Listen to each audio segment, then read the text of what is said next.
Yes, ndongeye ndagusuhuje ngo haye ikaze wowe mukunzi pari y'umunsi mukunzi wica no wakoze subscribe ndetse nawe utarayikora akaba aribwo ukigera hano turagusaba ngo ukande subscribe nawe twiyungeho wiyunge muri benshi batugira icyizere kubwo ibyiza tubagezaho kubwo ibintu ubyizewe kabisa atubaha umunsi ku munsi. Pari y'umunsi rero ni content twifashisha dukura amafaranga muri gambling cyangwa se muri betting. Niba rero nawe aribwo ukigera hano yandikishe kugira ngo nawe bizajye bigufasha kubona ku mafaranga, ureke kuzajya uhora uribwa nicyo twaziye kabisa. Guys rero ubu ngubu abo dukorana bamaze kwinjira muri 5% ku isi hose bakora betting nyine bakuramo inyungu. Urumva ko ni umubare muto cyane ariko nawe nudufollowinga bizagufasha kwinjira muri abo bakereka. Rero tugenda tubanza tunakwereka n'amapari dutanga by'umwihariko byariyo tubiciye ku rubuga rwa WhatsApp. Hari amapari tugenda atunyuzaho kabisa, nawe rero uyakeneye turagushyiraho nimero ndetse no kwinjira muri groupe yacu ya VIP itangirwamo aya mapari yose abizewe 100% ama correct score. Uraca rero kuri nimero ngiye kugushyirira kuri screen zawe, ubundi utwandikire kuri WhatsApp uzutubwira ngo harasabwa iki kugira ngo twinjire muri VIP. Notabaza batubwira ngo dukeneye ngo kubanza kumenya niba ibintu byanyu byizewe, ugomba kuva hano gufata nimero yacu wamaze kutwizera ukaza utubaza igisabwa gusa. Guys rero uyu munsi ni kuwa gatanu turi kwitegura kwinjira muri weekend kabisa, already twanayinjiyemo. Hari tumace twagiye tugutegurira tugo uyu munsi ugiye kwifashisha ukora ipari. Hari Al Nassr y'umugabo witwa Cristiano Ronaldo Gifaru ndetse na Al Ittihad. Cristiano waje gutangaza ko ubundi atari bukina uyu mukino, murabizi ko ari mu myigaragambyo. Mukino rero turaguhamo ibitego bibiri over 1.5 goals. Hanyuma twise tujya ku yindi match, turi muri Saudi Pro League muri shampiyona muri Saudi Arabia ni Al Ettifaq ndetse n'ikipe yitwa Damax. Turaguhereza kugura double chance ya Al Ettifaq iri imuhira kabisa.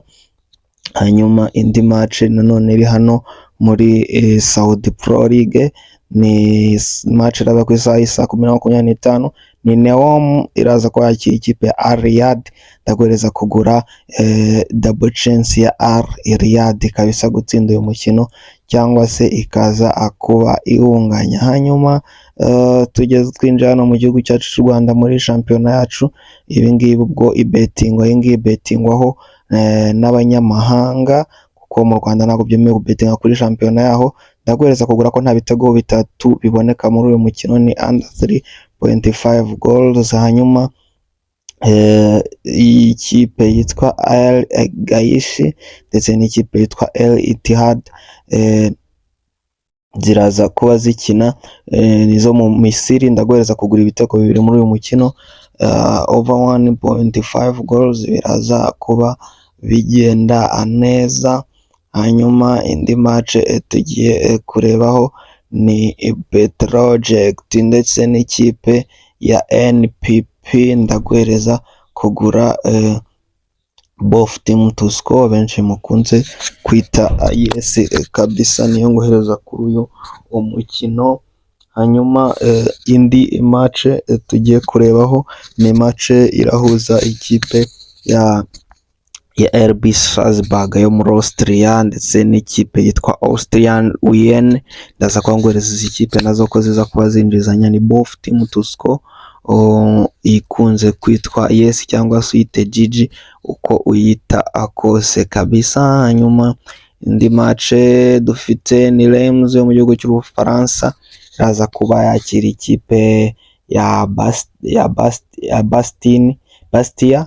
Ndaza kwangureza kugura double chance ya home team, ngo no kuvuga ngo ni Reims kabisa iri imuhira kabisa gutsinda cyangwa kunganya kwayo biragenda neza. Hanyuma indi match ni Red Star iraza kuba yakira ikipe yitwa Pau. Turi mu cyiciro cya kabiri mu gihugu cy'Ubufaransa kabisa, ubwo ni ukuvuga ngo ni Ligue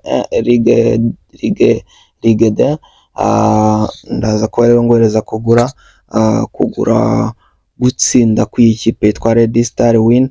Hanyuma iyindi match ni Metz iraza kuba yakira ikipe ya Lille. Lille imeze neza ya Ethan Mbappe kabisa, muri umuntu wa Mbappe.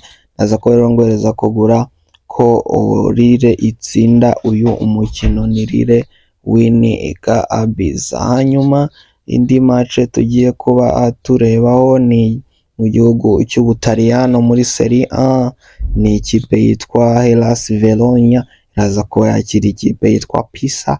Ndaza kuguhereza ko nta bitego bigera kuri 4 biboneka muri uyu mukino, ni under 3.5 goals kabisa, bikaza kuba bigenda neza. Hanyuma indi match tugiye kugenda turebaho tunagenda tugana ku musozo w'ipari yacu y'umunsi ni mu gihugu cy'Ubudage, ni muri Bundesliga, ni Union Berlin ndetse n'ikipe ya Eintracht Frankfurt. Ndaguhereza ibitego 3 muri uyu mukino, kuvuga ngo ni over ya 3. Ni kuvuga ngo iyo mvuze over no ibitego 3 kuzamuka, niyo byarenga ufa kuba 3 byagezemo ni over 2.5 rero ku bari batabisobanukiwe. Hanyuma ikipe yitwa Leganes iraza kuba yakiriye ikipe yitwa Granada. Ndaza kuguhereza kugura ibitego 2 muri uyu mukino, ni over 1.5 goals cyangwa se match igure doro, zose ni shwadiro zishoboka. Hanyuma isaha y'isa 4 Celta de Vigo iraza kuba yakira ikipe ya Osasuna. Ndaza kuba nkwihera kugura ko izi kipe zirinjizanya, ni yes cyangwa se ite goal GG, niyo shwadiro rero nguhaye kuri iriya match. Hanyuma indi match tugezeho ni Charlton, ni muri Championship. Charlton aza kuba yakira ikipe ya Queen Park Rangers kabisa.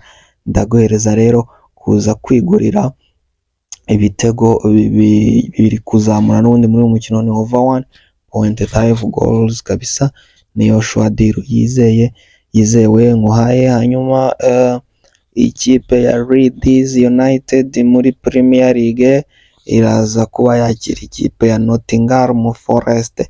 Izi kipe zombi ziri kurwana no kuba zitajya mu murongo utukura ngo zibe zajya mu zimanuka kabisa. Ndaguhereza rero ko ziza akwinjizanya goal kabisa. Hanyuma guys, nuko dushoje ipari yacu y'umunsi, ngiye wakomeje kumva ngenda nkugezaho nyite Gladiator. Hanyuma Imana ikomeze ibahezagire mu byo mukora byose, mujye mwibuka kuyambaza. Ipari y'umunsi rero nakagaruka ku munsi w'ejo muri weekend, turarara tunayaprodinze kwanza ejo, turara tuyipremierinze ariko izasohoka ejo mu gitondo. Twonye wibuke kongera kutwandikira kuri iyo nimero rero kugira ngo tugufashe. Hanyuma reka dusubire ejo muri weekend tubafitiye byinshi. Ciao ciao.